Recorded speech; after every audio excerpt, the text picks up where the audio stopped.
Tak apa, belum start, dah pun nak start. Ini tentang apa maksud haram. Apa maksud haram? You know what? That's not much haram between you. Banyak halal je sama-sama korang ni, sebab korang dah kawan lama. Maknanya kalau Silmi tadi pergi minum lama sikit, dia datang masuk lambat. Nama je tadi Atirah. Bila Silmi duduk aja, sebab lecturer dah start ni, dia boleh je pack kau lambat. Baik, tak payah masuk, buat lawak gitulah. Dia macam cakap, suka hati aku lah, lapar. Dia macam banyak benda halal, tak banyak benda haram. Macam ni boleh, pack boleh. Dia banyak benda halal dan semuanya okey, tak gaduh, main-main. Ataupun sambil-sambil borak-borak, lecturer tengah cakap ni, kau cucuk dia, nak dekat melatah. Lepas tu dia pukul tangan kau. Diamlah, belajar. Semuanya halal. Tapi halal tak perbuatan you pada saya? Kalau saya datang lewat sikit, saya pergi minum, korang cakap tu kan, lambat, baik, tak payah masuk. Tak, lawak-lawak tu haram untuk seorang lecturer. Tak jadi, tak kena. Maka perasan tak, dengan saya ada banyak keharaman, banyak prohibition.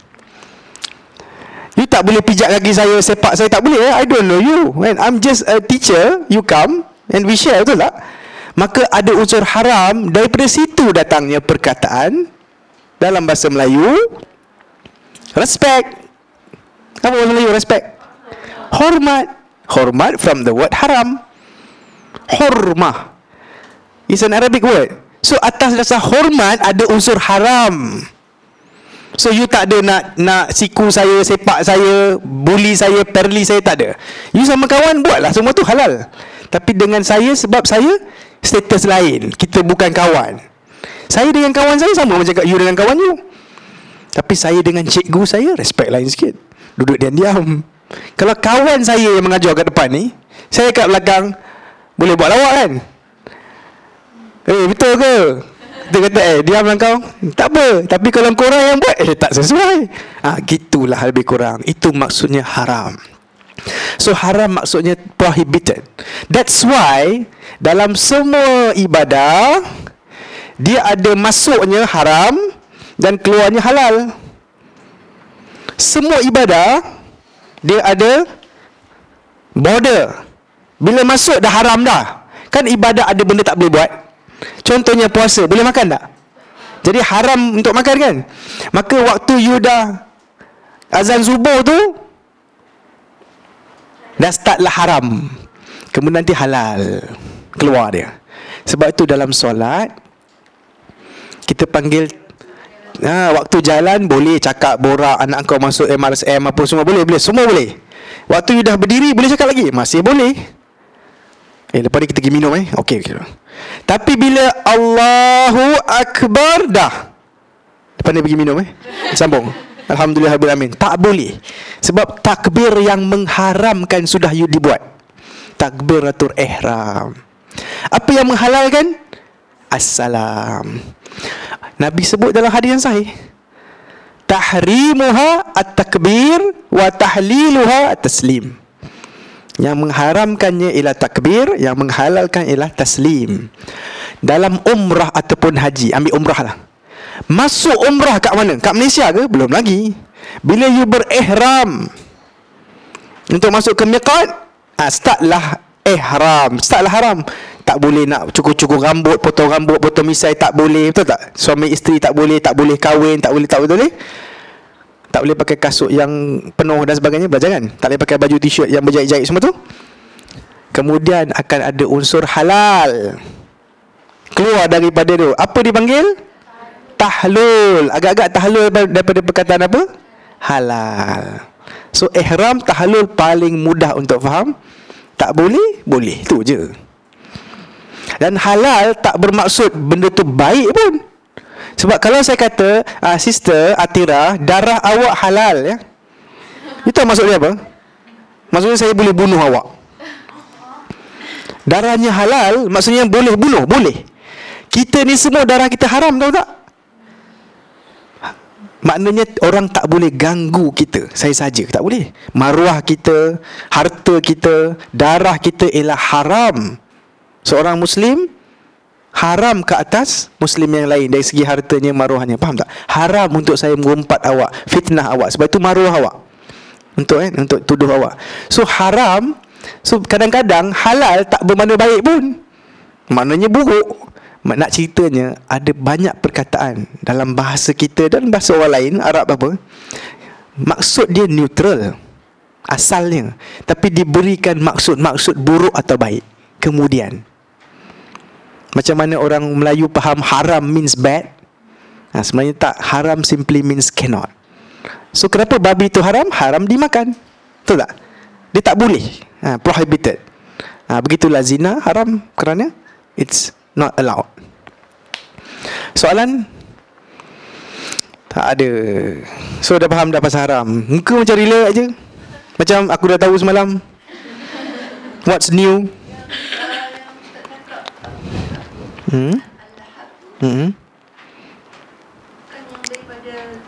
Anak dia. Bila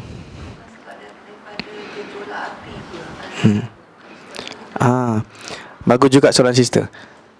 Allah kan sebut, Allah sebut awalnya tabat yada abi lahab wa tab. Allah sebut Abu Lahab. Kemudian Allah guna perkataan lahab juga. Saya selanaran zata lahab. Engkau akan dicampakkan ke dalam api yang ada nyala. Allah sebenarnya perli dia, sebab dia dipanggil Abu Menyala. Handsome sangat, engkau dipanggil Abu Menyala, kau bangga. So you know what, aku akan masuk engkau dalam aku punya api yang menyala. Ini menyala masuk dalam menyala. Macam tu juga Allah cakap pasal Abu Jahal tau. Ada unsur perli tau. Dalam surah Iqra tu, bahagian yang 4-5 ayat yang hujung, Allah kata falyad'u nadiyah. Ada tak? Biar dia panggil dia punya nadiyah. Apa tak Allah tengah cakap tu? Panggillah kau punya ahli parlimen. Sebab Abu Jahal pula ialah orang lain Nak cakap, saya cakap Allah macam Allah guna engkau punya cerita, aku belasahkan dengan cerita tu juga. Panggillah engkau punya Nadiah. Kebanggaan Abu Jahal ialah dia antara ketua ataupun menteri lah di Mekah. Dia boleh panggil meeting. Meeting jom. Maka 15 orang, 20 orang akan datang meeting dan buat keputusan. Contohnya keputusan dia buat ialah boykot Nabi dan Bani Hashim. Betul? Ini Abu Jahal punya kerja lah ni. So Allah kata falyad'u nadiyah, let him call his nadiyah. Sebab itu kebanggaan dia. Tapi Allah kata apa? Sanad'u Zabaniya. And you know what? We will call our one Zabaniya. Apa dia? Malaikat penjaga neraka. Kau panggil lah Nadiah kau. Kau yang kau hebat sangat kan? You know what? I will call my Zabaniya. Tu settle kau ni. So Allah gunakan dia punya rasa hebat untuk pukul dia balik nantilah. Dan Abu Lahab pun macam tu lah, sister. So Abu Lahab, he's being called Abu Lahab because he's handsome, smart. Mengikut riwayat yang jumhur. Ada 1-2 riwayat kata Lahab ialah anak dia, yang namanya Utaibah. Nama anak. Kan orang suka bawa nama anak. Macam saya Abu Sarah, Abu Maryam, Abu itu nama-nama anak saya. Tapi itu riwayat itu tak cantik sangat lah. Yang lebih sahih nampaknya ialah Abu Lahab ialah pujian kepada dia oleh orang Arab. Tapi korang tahu kan, Abu Jahal bukan, kawan-kawan Abu Jahal tak panggil dia Abu Jahal. Diorang panggil dia Abul Hakam sebenarnya. Hakam, yang bijaksana, yang pandai, yang wise. Abu Jahal Nabi yang bagi kat dia. Dia sendiri tak berkata, Assalamualaikum, saya Abu Jahal saya nak bagi ceramah. Dia tak akan cakap gitu, sebab itu kutukan kepada dia. Bapak jahil ni. Pure ni kan. Takkan orang cakap, Assalamualaikum, I'm the stupid man of Bangsa Maju, I'm going to tell you something. Ada. So Abu Jahal, Nabi kata apa? If dia tak boleh terima Allah sebagai Tuhan, the only God, maka dia Abu Jahal. Dia bukan Abul Hakam. Tak sesuai nak panggil dia Abul Hakam. Gitulah. So macam nak ingat yang mana satu pakcik Nabi yang betul? Abu Lahab ke Abu Jahal? Hai. Macam nak ingat? Sebab Wikipedia pun cakap people always confuse Abu Lahab dan Abu Jahal. Orang putih pun ada masalah ni, apalagi kita. How to remember? Belajar sirah? No, senang aja. Ingat tak saya kata Abdul Muttalib handsome? Semua keturunan dia terjaga, dia punya style dia dan sebagainya. Ingat je cerita Abraha dengan Abdul Muttalib, smart. Maka keturunan Nabi semuanya smart. Pakcik Nabi semua handsome. Senang cerita. Jadi Abu Lahab dipanggil Lahab kerana handsome sangat. So melekatlah Abu Lahab ialah pakcik Nabi. Abu Lahab dengan Abdullah, mak lain bapak sama. Abu Lahab bin Abdul Muttalib. Kena clear, masuk dalam otak ni. Abu Lahab bin Abdul Muttalib. Abu Jahal lain. Abu Jahal punya nama betul ialah Amru ibnu Hisham. Okay, good. Sikit-sikit lah sikit demi sikit kita bina lah kita punya pemahaman Kalau boleh jangan tak faham apa-apa lah. Yang kita cakap ni biar faham, masuk telan, telan yang baru pula. Jangan biar lambingan. Bukan tiri. Dia tak kira tiri tau. Sebab dia mak lain bapak sama. Jadi dia panggil half brothers. Dalam Melayu dia panggil apa, seanjing ke apa, saya tak tahulah. Tapi dia ada lah perkataan-perkataan gitu. Adik-beradik kan, you cannot say tiri kan. Dia tak cakap tiri. Tapi Melayu dia tak ada istilah yang sesuai. Kalau English half brother senang. Half brother. Ya. Dia bukan step. Ada anjing-anjing kan? Saya bukan seorang. Saya takut nak sebut anjing-anjing ni. Sebab saya tak pernah check balik seanjing-seanjing ni. Ada orang sebut adik-beradik seanjing gitulah. Why they put anjing dia, I don't know. Saya pernah dengar. Sebab anjing ni banyak, isteri dia banyak ke? Tahu lah kot. Agaknya lah. Na'udzubillah. Okay, settle. Alhamdulillah. Kat mana kita sekarang? Kalau ikut, ni masih page pertama ke? Oh, teruk kita ni. Jauh perjalanan kita ni. Okay, jom kita start dengan Hashim ibnu Manaf. Hashim ibnu Manaf. Hashim kat mana Kat sini kan? Okay. Menarik sebenarnya. Hashim ibnu Manaf, nama betul dia bukan Hashim. Banyak betul cerita yang bukan nama betul, bukan nama sebenar. Dah macam TV3 pula. Hashim ini nama betul dia saya dah lupa. Ada je dalam, kalau you search sikit je akan jumpa. Nanti saya search balik. Tapi dia dipanggil Hashim sebab Hashama maksudnya mengadun. Mengadun, adun-dun. Ataupun maksud dia macam mengoyakkan. Sebab dia suka koyakkan roti bagi kat orang makan, gitulah. Dia suka sedekah. Dia koyak roti, dia bagi dekat orang-orang yang datang untuk umrah dan haji. Okay.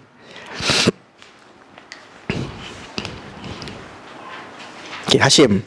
Apa yang menarik pasal Hashim ni, dia tak kahwin lagi. Dia akan buat satu perjalanan yang namanya Rihlatas Syita'i was-Saif. Pernah dengar? Surah Quraisy, Li'ila fi Quraisy. Kita belajar sejarah baru kita faham tau. Konsep Rihlah Syita dan Rihlah Saif ni, dia akan digunakan sampai ke hujung sirah. Sebab tu Allah rekod dalam Quran. Tahu tak sebab rihlah ini? Okey, ini cerita dia. Mekah kosong, tak ada apa-apa sumber.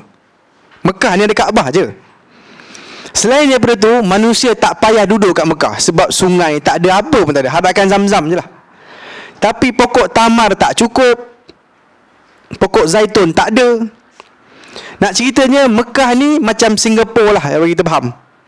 Singapura, kalau siapa yang belajar-belajar sikit, dia tahu dia hampir tak ada sumber. Singapura dia sendiri tak ada minyak, dia tak ada macam-macam lah. Kalau betul lah apa yang saya cakap, minta maaf kalau orang Singapura kat sini. Tapi Singapura jadi lebih kaya dari Malaysia sebab apa? Dia jadi center. Jadi you nak jual barang, jual kat sini. Dia jadi macam market. Nak jual macam sini jual sini. Tu orang nak beli barang, dia datang sini lah. Akhirnya dia jadi maju sebab barang orang dan orang lain. Dia sendiri macam tak payah buat apa-apa. Lebih kurang gitulah. Mekah ialah tempat yang barren land. Apa pun tak ada. Jadi kelebihan Mekah ialah apa? Orang Mekah rajin nak travel. Tu lah. Macam ni, Mekah ni orang datang sebab ada Kaabah. Tapi bila datang untuk Kaabah, balik, itu je lah. Tapi macam mana nak flourishkan ekonomi? Maka start, kalau tak silap saya, Qusay Ibn Kilab, yang atuk Nabi yang atas-atas tu, moyang ni, dia start perjalanan yang namanya Rihlah Syita dan Rihlah Saif. Mereka decide waktu musim sejuk lebih mudah je. Musim sejuk ialah winter. Kalau musim summer, musim panas, diorang pergi Syria. Diorang lebih tahulah. Musim sejuk lebih senang pergi ke Yaman, musim panas pergi ke Syria. Maka diorang dah buat satu route ataupun satu route yang sangat famous, iaitu orang Mekah akan pergi Syria dan Yaman. Satu tahun nak dekat 2 kali. Kalau ini Yaman, ini Oman, ini Mekah, ini Madinah. Masa ni Madinah tak masuk cerita lagi lah. Biar stay Mekah period. Ini ialah Syria dan ini ialah Iraq. Maka orang Mekah akan sentiasa musim sejuk, dia akan turun bawah ke Yaman. Untuk apa?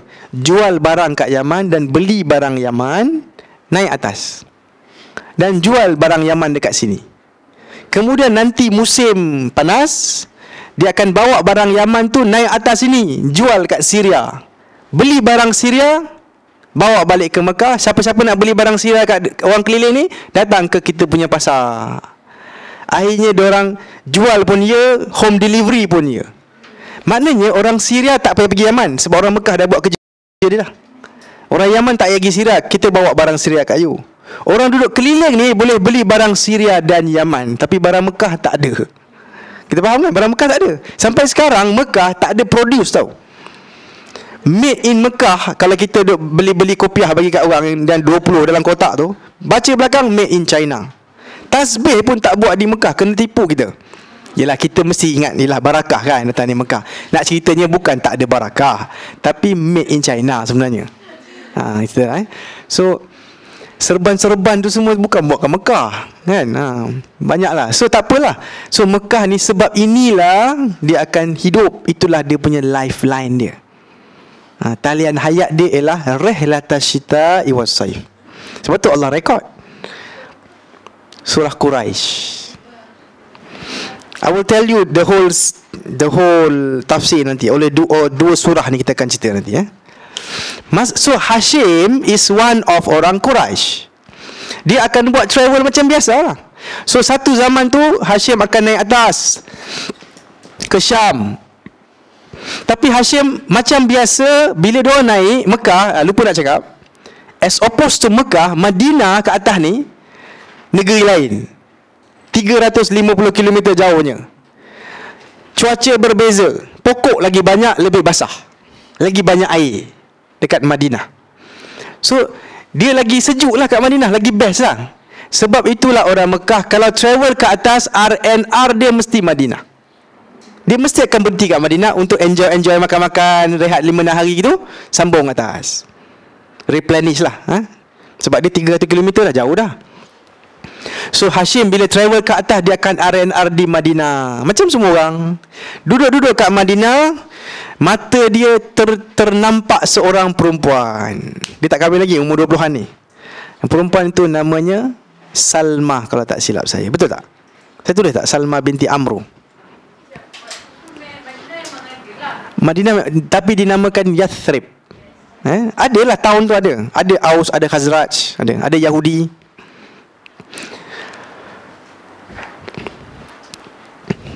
Dia tu nampak tu perempuan namanya Salma binti Amru. Dia terminat dengan perempuan ni. Perempuan tu orang mana? Orang Madinah. Dia pun melamarlah perempuan ni. Perempuan tu kata boleh, jom kahwin. Kahwin lah diorang. Rupa-rupanya perempuan ini dia dah kahwin banyak kali.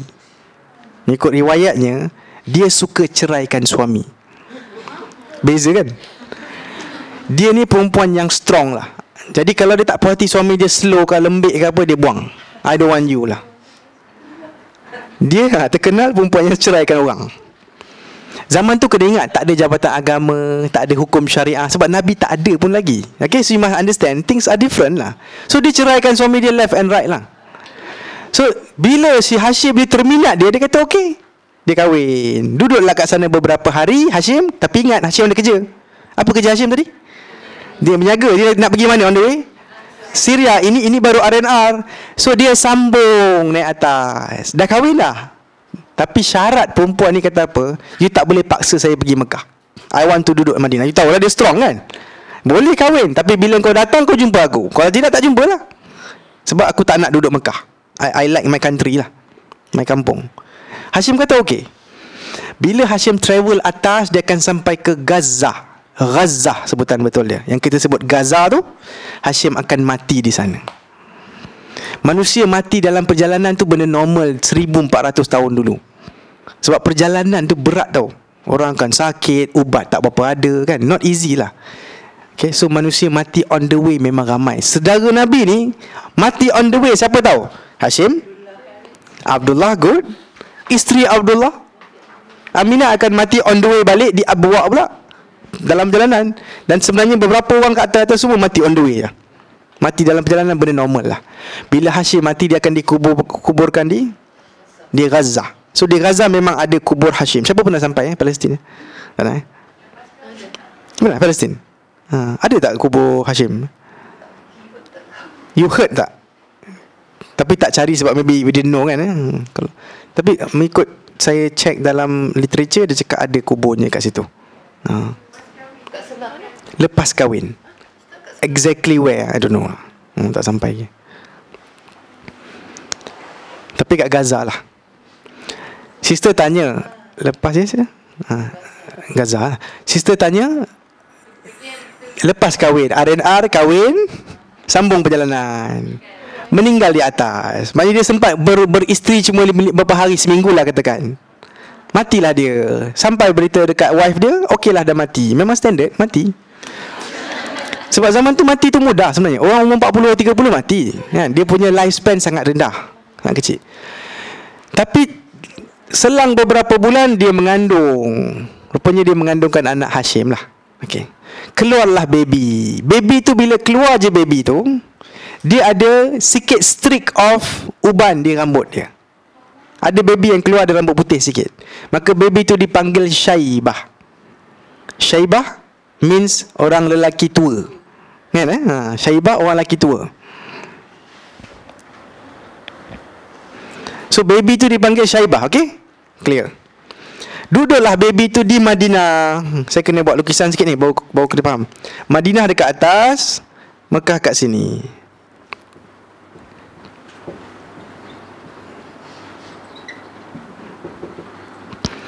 Syaibah akan duduk kat sini dengan mak dia. Dan dia akan berumur 6 tahun 7 tahun, mungkin dah 8 sekarang. Hashim dah mati. Untuk pengetahuan, Hashim bapak dia ialah Abdul Muttalib, betul? Sorry, Abdul Manaf. Abdul Manaf, dia ada beberapa anak. Di antaranya Hashim. Dengar baik-baik Antara anak dia namanya Muttalib. Korang tahu tak, zaman Nabi ada Bani Muttalib. Kan Nabi Bani Hashim, ada Bani Muttalib. Muttalib bukan Abdul Muttalib, bukan Abu Talib, tapi Muttalib. Dengar dulu, dengar, baru kita nak faham ni. So Hashim dia ada adik lah, namanya Muttalib. Senang cerita, Hashim dah mati, adik dia akan buat perjalanan macam biasa, rehlah untuk bisnes. So dia akan naik lah macam biasa ke Syria, dan dia akan berhenti kat mana? Madinah. Satu benda yang kita akan belajar kat sini ialah orang Arab ni sangat observant ya. Dia zaman sekarang kita tak cakap dengan kawan kita tengok muka dah, kita tengok telefon tau. Kalau kita lepak-lepak reunion, kita telefon. You ke? Oh betul lah, betul lah, betul lah. Tapi sambung tangan. Sebab kita dah sangat into things. Zaman itu is all human. Diorang sibuk suka tengok human. Jadi korang-korang ni kan, kita tak kisah sangat kita ni ada campuran Jawa sikit belah sana, moyang kita ada Dayak ke, ada Bajau sini ke, kita tak kisah. Sebab apa? Kau bangsa apa? Melayu. Tutup cerita. Walaupun muka nak dekat-dekat mamak, ada Pakistan sikit, lepas tu ada Arab sikit lah apa tu, tapi bangsa apa? Melayu. Orang tak heran tau pasal dia bangsa apa, dia asal mana. Tapi orang zaman ini sangat kisah nenek moyang. Sebab itu kita tahu Nabi punya keturunan. Korang sampai mana? Atirah bin apa, inti apa? Mahyudin. Kamarudin bin apa? Yaakob bin apa? Habis jam. Majoriti rakyat Malaysia ni yang masalah kita. Orang Arab masih pegang sampai sekarang. Dia ada bin at least 5-6 dia bercakap. Kita mati dah. Sebab tu kita kena start sekarang sebenarnya. Jangan biar dia mati untuk kita punya anak cucu cicit kita lah. Tak apalah, walaupun kita tahu sampai 3, tak apalah, start daripada situ lah.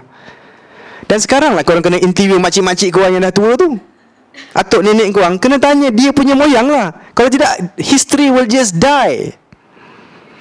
So zaman itu diorang kisah pasal semua ni, punya kisah pasal manusia ni. Sebab itu je yang ada.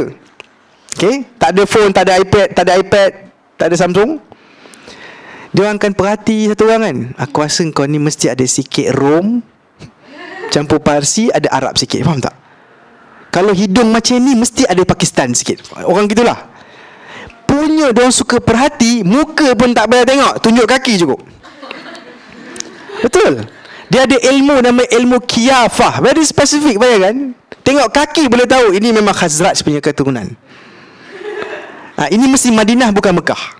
Dia very sure. Sebab tengok kaki je.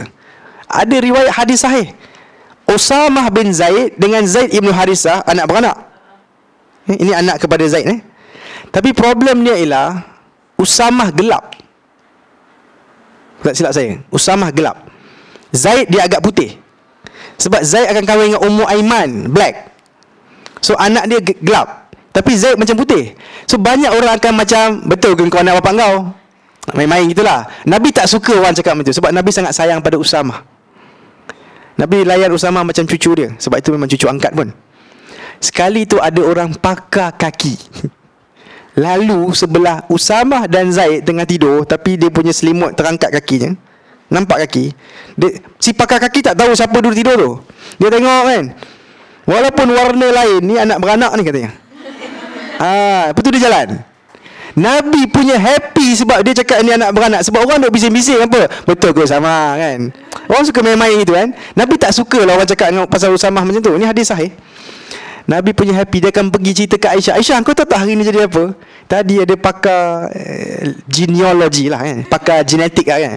Dia lalu, dia kata Usamah dengan Zaid ada anak beranak. Itu pun cukup untuk happykan Nabi. Sebab Nabi tak suka orang kutuk-kutuk dia, cucu dia lah. Usamah dipanggil Hibbun Nabi, yang disayangi ataupun yang dicintai Nabi lah, yang Hibbun Nabi. Balik kepada cerita kita yang diorang tengok kaki tu. Sesuai sangat kita pun cakap, kalau aku terror tahu tengok kaki lah. Ada tak? Pernah dengar tu? Tengok aku siapa? Tengok kaki lah kan? Rupanya betul. Tengok kaki lah. Jadi balik pada cerita kita, Muttalib travel, berhenti kat Madinah, duduk-duduk makan minum. Tengok satu boy umur 7-8 tahun. Asal boy ni muka lain. Dia tak nampak macam orang Madinah.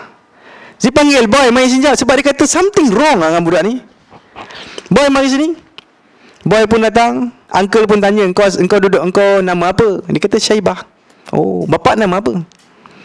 Bapak aku namanya Hashim, kata. Dia mati dekat Gaza tu. Sah. Anak saudara aku punya. Syaibah anak saudara Muttalib. Sebab isteri Hashim dirahsiakan. Keturunan kan ikut bapak. Kalau geng-geng Mekah ni tahu ini anak dia apa, mesti dia akan datang ambil je. Aku tak boleh buat apa. Keturunan ikut bapak. Jadi dia diam kan. Orang-orang Madinah tak sibuk sangat. Sebab dia kan banyak suami dulu. Jadi yang mana satu anak kau tak kisahlah kot. So bocor rahsia. Tahu Muttalib buat apa? Mengikut satu riwayat, dia colik budak ni.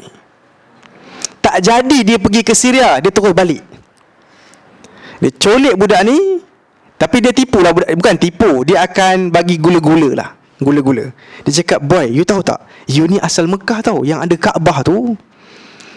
Kaabah macam legenda lah untuk orang Madinah yang tak pernah pergi. Macam kita lah, bestnya pergi Mekah kan.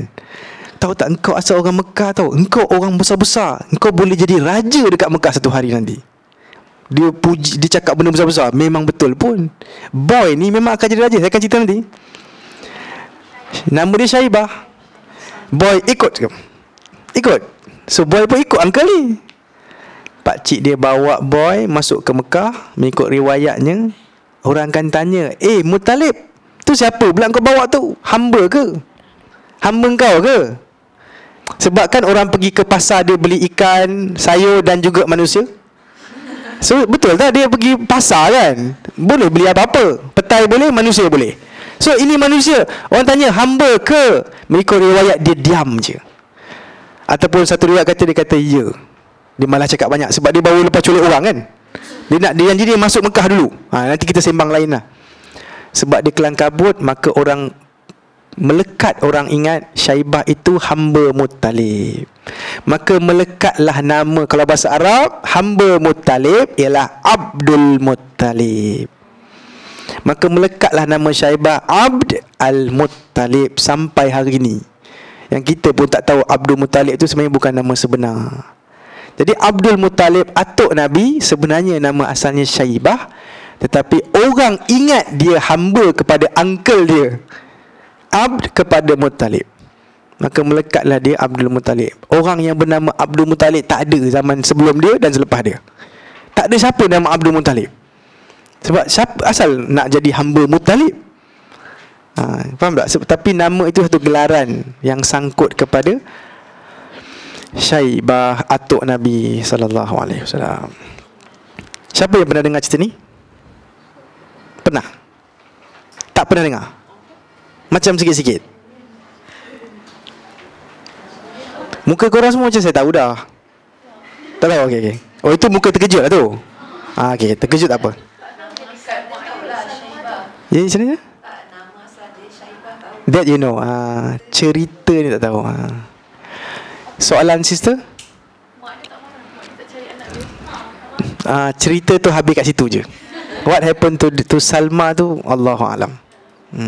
Mungkin dia kena terima je lah takdir dia. Sebab memang lelaki, memang keturunan lelaki yang akan ambil. Sebab Syaibah ini dikira bukan keturunan Khazraj saja, nak tambah sikit, okay? Salma ni dia keturunan Khazraj. Kan ada Aus dan Khazraj dekat Madinah. Just untuk korang lagi nak faham, Aus dan Khazraj ialah Arab original yang asal daripada Yaman. Dia bukan keturunan Nabi Ismail lah. Kalau kata original, tak lalu Ismail. Senang cerita. Arab Ori. Okay. So mereka ni Arab Ori. Anak yang keluar daripada seorang perempuan Khazraj, dia akan dinisbahkan kepada bapa dia. Maksudnya Abdul Muttalib ni ataupun Syaibah ialah Bani Hashim. Mana mungkin dia jadi Bani Khazraj ke apa, tak boleh. So mungkin sebab itulah mak dia akan diam je lah kot. Selama ni itu ialah peluang dia dapat jaga 8 tahun gitu, tapi terlepas lah. Dan kalau kita nak tahu dalam sikit lagi, ini yang akan bantu Nabi nanti kan, Nabi akan pergi beberapa kemah orang untuk minta bantuan. Sebenarnya bukan untuk dakwah. Minta apa minta ambil aku jadi anak angkat kau. Di hujung-hujung zaman Mekah nanti, 2-3 tahun nanti, 3 tahun sebelum hijrah, Nabi nak cari Ansar. Siapa nak tolong aku? Nabi akan masuk kemah orang daripada Kindah, satu keturunan lain, area-area dekat Yaman. Akan masuk satu keturunan lain yang area-area dekat dengan Iraq, namanya Banu Syaiban. Bukan Syaibah, Banu Syaiban. Diorang akan reject Nabi. Ini reject Nabi, itu reject Nabi. Nabi akan masuk kemah orang Khazraj, 6 orang. Masa dia masuk, yang Khazraj sudah cakap, engkau ni sebenarnya anak saudara kami juga kan. Sebab diorang tahu cerita ni semua. Kan diorang suka titik kecil-kecil punya hal semua. Jadi berita ni akan tersebar lah. Oh, tu cucu kami tu anak saudara kami tu. They really want to know everything. So macam mana pun kau anak saudara kami. Sebab tu mudah Khazraj terima Nabi. Sebab tu 6 orang ni kata apa? Kita balik, kami akan cerita kat orang-orang dekat Madinah, Yathrib lah masa tu. Nanti tahun depan kita jumpa lagi. Sebab diorang boleh jumpa waktu haji je. Waktu dekat Mina, nanti diorang akan duduk kat situ. Kat situ lah diorang akan berkemah-kemah. Nabi akan masuk kemah kat Mina tu lah. Okay. Itulah peluang Nabi jumpa orang luar. Nabi nak pergi jauh. So Nabi akan masuk kemah-kemah bangsa lain ni. Sebab Quraisy nak buang dia dalam kurungan. Quraisy nak bunuh dia sebenarnya. So dia kena cari satu bangsa lain untuk ambil dia. So beberapa bangsa akan terlepas untuk jadi Ansar. Kalau Bani Syaiban terima Nabi, kita punya Madinah ialah dekat dengan Iraq. Kan kita ada Mekah, Madinah kita bukan Madinah sekarang, Iraq. Kalau Bani Kindah terima, maka Madinah kita ialah dekat area dekat-dekat dengan Yaman, bawah sikit. Kalau orang Yaman terima, Yaman lah jadi Madinah. Faham tak? Tapi semua ni akan reject. Tapi Khazraj terima sebab ada unsur keturunan. Maknanya memang betul lah, air yang dijincang takkan putus lah. Yes, Salma itu specifically daripada Khazraj. To be very specific, dia daripada Banu Najjar. Pernah dengar tak Abu Musa Abu Ayyub Al-Ansari, pernah dengar? Dia daripada Banu Najjar. Sebab tu dia yang akan hulur senjata cepat-cepat jaga Nabi tu. Sebab ini memang anak saudara aku, quote unquote. Bani Najjar, specifically ni keturunan aku ni. Gitulah. Diorang suka cakap macam tu lah. Banu Najjar memang akan jadi Nabi punya pengawal bila Nabi duduk Madinah nanti. Diorang akan self sendiri cakap, kami nak jadi bodyguard engkau. Itulah. Keturunan memang takkan putus lah kalau kita ingat, kalau kita tahu, betul tak? Okey. Wallahu alam. Kita akan berhenti pukul 1 ke tak? Masuk waktu 1:30 gitu kan Berhenti pukul 1, saya rasa cantik kot. Kita boleh makan sama-sama ni. Biasanya kita perempuan makan dulu, lelaki semayang. Sebab kita kan kuat agama sikit. Yang lelaki semayang dulu, perempuan dia tak boleh tahan nak makan. Tapi mana kita tak ramai, so pukul 1 kita berhenti. Harap-harap food akan sampai, kita makan, and then yang lelaki boleh pergi semayang lah. Kita boleh pool dalam 2 kereta, kita pergi semayang dekat Masjid Usamah bin Zaid. Apa beza Okey. Dia bahasa Arab je, grammar je. Semua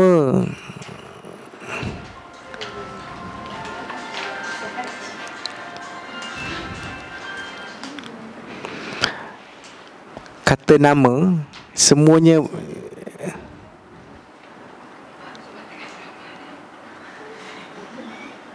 semua kata nama ialah Contohnya kitabun, kursiyun, umum lah secara umum. Semua kata nama, noun dalam bahasa Arab. Tapi kadang-kadang dia akan jadi kitabi, kadang-kadang kitabah. Ada sebab dia. Secara umum, banu ialah the standard. Kadang-kadang dia dengan bani. Contohnya min bani Israel. Sebab min tu harfu jar. Belajar sikit tu kan. Gitulah. Saya tak naklah pergi jauh-jauh sangat. So lebih kurang gitulah. Ada sebab dia kena berubah. Bahasa Arab dia sangat fluid. Tak ada satu perkataan yang fix gitu. Tak mudah nak jadi satu perkataan yang fix. Dia kadang-kadang ai kepada u. So banu and bani is interchangeable lah. Tak salah lah untuk dalam bahasa Melayu kita nak kata dia Bani Quraisy, dia Banu Quraisy, no problem lah. Sebab bahasa Melayu dia tak sibuk sangat pasal pertukaran tu. Dalam bahasa Arab kita akan nampak kesalahannya lah.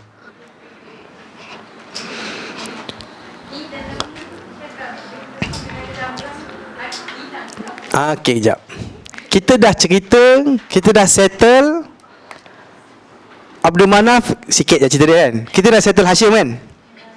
Sekarang ni kita kisah cerita pasal Abdul Muttalib pula nak. Yang baby yang Syaibah tu tengah besar ni. Okey, ini kisah Syaibah ataupun Abdul Muttalib. Bismillah. Bagi yang suka baca kisah sejarah mungkin Rahikul Makhtum, Ustaz Rahikul Makhtum, Safiur Rahman Rahikul Makhtum ialah agak ringkas lah. Siapa yang nak baca banyak-banyak, suka baca banyak, Al-Bidayah wa Nihayah oleh Ibnu Katsir ada. Kita kat sini pun ada. Dekat IDT ada Al-Bidayah wa Nihayah. Dalam 20 ke 30 jilid ada. Tahu Ibnu Katsir tulis apa? Ibnu Katsir dia mati pada tahun 773 Hijrah. Okey? 773. Jauh tak dari Nabi? Jauh. Dengan kita? Jauh juga, tengah-tengah. So Ibnu Katsir tulis apa tahu? Daripada awal kejadian bumi, kisah iblis, Nabi Adam, malaikat yang tak nak sujud, apa semua tu, sampai zaman dia. Masya Allah. So semua khalifah semua ada lah. Fatimiyah, Abbasiyah daripada awal, Umayyah awal kan, semua ada. Itu yang menarik itu kitab yang dia panggil kitab tu apa? The beginning and the end. Al-bidayah from the start and one nihayah, sampai ke hujung, sampai ke end up his time lah. Al-bidayah one nihayah. Okay, now kita cakap pasal Abdul Muttalib. Nama betul dia Syaibah. Okay, Abdul Muttalib akan famous kerana 3 perkara. Nombor 1, dia akan jumpa Zamzam. Nombor 2, dia akan nak korban satu anak tapi tak jadi. Nombor 3, kisah Abraha. Okay, kita boleh strike off kisah Abraha boleh? Sebab apa tahu? Dia famous kan sebab waktu Abraha datang nak serang Mekah, kalau ketua-ketua kabilah lain dia bahkan cium kaki Abraha, tolonglah ini kan, ni Tuhan punya rumah, tak mau ni macam kan, betul tak? Tapi tak, Abdul Muttalib gentleman. You know what? Allah akan uruskan. Macam iman kan, dia percaya Allah akan uruskan. Aku tak mampu. Dia akan cakap kat semua kawan-kawan dia tahu, jom kita duduk tepi-tepi, jom, jangan duduk tengah-tengah, kita akan mati kena bunuh dengan tentera bergajah. Tahu tak apa bergajah ni, masalah dengan gajah ni? Kuda dan unta takut dengan gajah sebab gajah tak pernah dilihat dekat Mekah. So diorang akan tengok macam apa, dinosaur, betul tak? Jadi unta kuda akan takut, pusing. Sebab mana ada hidung panjang macam tu? Pada pendapat unta lah, kan? Faham tak? Jadi gajah is a weird, a rare thing. Sebab itu jadi kecoh. Allah pun rekod surah Al-Fil. You know why? Dekat Mekah, Madinah tak ada gajah. Gajah diimport dari Ethiopia, Habasyah. Sebab itu gajah menang. You datang aja, binatang apa bakal lari? Bukan sebab gajah tu kuat sangat boleh pijak binatang tu. Binatang tu takut tengok gajah. And punya peliknya gajah, saya nak cerita lebih sikit boleh? Hari tu saya buat tafsir surah gajah ni, surah Fil. Punya peliknya cerita gajah ni, banyak puisi pasal gajah, banyak syair-syair. Tak pernah tengok. Orang Arab yang bersyair tak pernah tengok pun, tapi dia kata, bayangkan kalau akulah gajah, kata. Dia suka. Sebab benda yang macam bulan lah, tak banyak pegang kan, kita rasa macam hebat, padahal dia bulat je. Bulan apa pun tak ada seolah kan. Dia bulat, datang malam, siang dia balik. Tapi sebab tak boleh nak capai, itu jadi penting lah. Cantik kau macam bulan, kalau tengok betul-betul bulan tak cantik sangat, sebab dia tak rata sangat. Contohlah kan. Okay. So mata pun tak ada, telinga tak ada, cantik apa kan. Tapi tak apalah, layan lah. Sebab orang tak dapat nak pegang dia betul-betul. Alright. Gajah tahun 150-an Hijrah, punyalah rare-nya gajah. Zaman Nabi tak jumpa dah kan, itu tentera bergajah lah. Sebab itu tahun tu dinamakan tahun gajah, sebab rare. Dan punyalah masih tak ada gajah lagi. Orang Arab kalau cakap pasal gajah, mana kan. Nanti tahun 150-an, zaman Imam Malik Ibnu Anas, dia ada satu student namanya Yahya Ibnu Yahya Al-Laythi. Yahya Ibnu Yahya Al-Laythi ni dia student yang lain macam. Dia macam rajin semacam, fokus, macam korang ni lah. Dia fokus macam, sampai dia punya version of Muwatta Imam Malik lah yang kita ada ni, majority yang kita pegang, ada buku-buku yang warna merah tu, Muwatta Imam Malik tu, An Yahya bin Yahya. Memang riwayat Yahya bin Yahya, dia sangat rajin sampai dia lah yang pegang version, walaupun ada versi-versi lain, Muhammad Ibn Syaibah dan sebagainya, tapi tak apa. Nak ceritanya, punyalah dia rajin. Satu hari lah dalam kelas Imam Malik ni, ramai-ramai orang akan duduk untuk riwayatkan hadis, untuk belajar fiqh. Tiba-tiba ada orang bunyi kat luar lah, luar kelas lah, Ada gajah weh, ada gajah dia. Sebab dengar ada gajah datang, hilang semua orang. Tak apalah Imam Malik, kejarlah gajah tu. Imam Malik ni, tapi tak apa, gajah tengok dulu, tak pernah tengok. Zoo datang ke rumah you, gitulah. Keluar semua orang, clear bilik tu, kecuali Yahya Ibn Yahya. Imam Malik pun rasa pelik, pasal apa kau tak pergi? Sebab memang orang tak pernah tengok, mesti kau nak pergi tengok je. Tahu Yahya cakap apa? Yang menariknya, dia cakap, aku datang dari jauh bukan nak tengok gajah ni, tapi aku nak belajar dari engkau ni. Masya Allah. Nampak sangat dia memang bukan no nonsense lah. Dia student no nonsense. Kalau kita kan memang kan, kita dalam kelas makan biskut, makan chewing gum, boring, tidur kan semua ada. Dia bukan lah, bukan geng tu lah nak ceritanya. Dia memang duduk sini lah ni. Logiknya dia duduk sini lah. Mata dia tak lepas lah daripada saya, kalau betul lah kan. Masya Allah. Nak ceritanya gajah punya rare lah. Okay, where are we now? So kisah dia dengan Abraha kita potong Alright. Sekarang kita cerita pasal Zamzam. Okay, ingat tak saya kata Nabi Ismail kahwin dengan orang Jurhum. Nabi Ismail akan jadi penjaga Kaabah. Bila dia mati, siapa jaga Kaabah? Anak-beranak dia, kaum Jurhum lah. Tapi lama-lama nanti orang Jurhum akan jadi corrupted, jadi jahat. Dia dah mula tak adil. Nah, kita cakap pasal 100-200 tahun lepas tu lah. Dia akan jadi jahat dan sebagainya. Mereka akan kalah dengan satu puak lain, namanya puak Khuza'ah. Khuza'ah is another puak lah, bukan Quraisy lagi. Jurhum bukan Quraisy, Khuza'ah bukan Quraisy. Quraisy akan menang nanti. Tapi sekarang puak Khuza'ah akan datang serang Mekah dan kalahkan mereka. Bila mereka kalah, mengikut riwayat lah, wallahualam macam mana boleh jadi Zamzam kan famous kan, tapi seolah-olah orang Jurhum tak bagi orang datang dekat Zamzam. Dia macam tutup area tu. Kalau nak air, ambil dari pipe lah. Ambil kami kita orang dapur dan baldi lah kalau nak air. Tapi mana betul-betul telaga, dia macam rahsiakan. Bila dia kalah dengan Khuza'ah, ni dengki peringkat tinggi punya. Kalau aku tak dapat, engkau pun tak payah dapat. Syaitan punya style dengki, macam tak?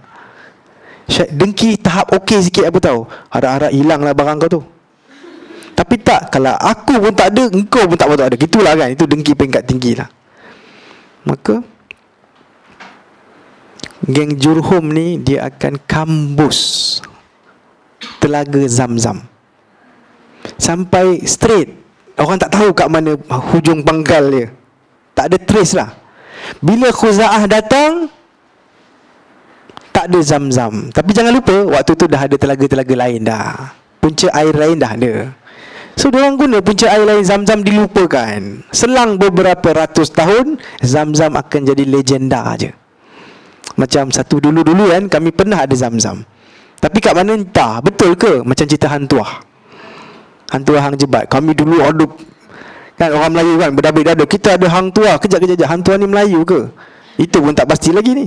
Sebab ada sejarah kata dia mungkin orang Cina. Sebab hang lipo orang Cina, kenapa hang tuah orang Melayu pula? Lepas tu tak pernah pula orang Melayu nama hang. Kan gaul kepala korang semua. Betul juga dia tak tahu kan. Itulah siapa suruh datang kelas sejarah. Sebab lepas hang lekiu, hang leke, tak ada hang dah. Betul tak? Mana orang Melayu nama hang? Hang pergi mana ada? Okay, kau dah dengar cerita dah pasal orang Kedah nak lawan orang Melaka tu? Tak dah Orang Melaka kata jangan main-main tau. Kita orang ada 5 laksamana tau. Hang tua, hang jebat kan, jangan main-main. Orang Kedah kata apa? Tak heran lah, kita semua orang hang ni. Semua orang kat Kedah ada hang. Okey, Abdul Muttalib Okey, so Jurhum punya zaman, dia dah kambus, dia lari. Jadi Zamzam hilang, kambus tak dapat dikesan. Jurhum larilah. Allahualam dia lari mana lah. Datang Khuza'ah, tak jumpa, dah biarlah, air lain pun ada. Maka akan beratus tahun Zamzam jadi legenda aja. Satu hari Qusay ibnu Kilab, Khuza'ah dah berpuasa lama. Qusay ibnu Kilab satu hari dia akan, setelah beberapa lama Qusay akan kahwin dengan anak bos orang Khuza'ah. Waktu ini orang Quraisy ada tapi berterabur. Ada yang jadi nomad tu faham jadi macam badui-badui lah. So Quraisy masa tu berterabur lah, tak ada kepentingan sangat. Tapi Qusay, one of the Quraisy, dia akan kahwin dengan anak bos. Problemnya bos tak ada anak lelaki.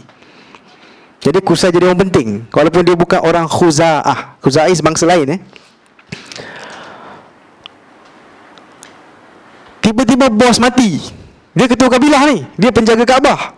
Bila penjaga Kaabah mati, automatik Qusay lah sambung jadi manager Kaabah. Tapi orang Khuza'ah tak puas hati, gaduh dengan Qusay. Tapi Qusay berjaya mengumpulkan saudara-saudara dia, Bani Quraisy, dan diorang lawan dengan Khuza'ah. Akhirnya diorang buat perjanjian. Khuza'ah, kau kalah dah kan, kau boleh duduk kat tepi-tepi Mekah ni, tapi penjaga Kaabah sekarang ialah aku dan family aku. Startlah penjagaan Kaabah jatuh di tangan orang Quraisy sampai hari ni. Korang tahu tak, pemegang kunci Kaabah sampai hari ni saudara orang yang sama, keturunan yang sama.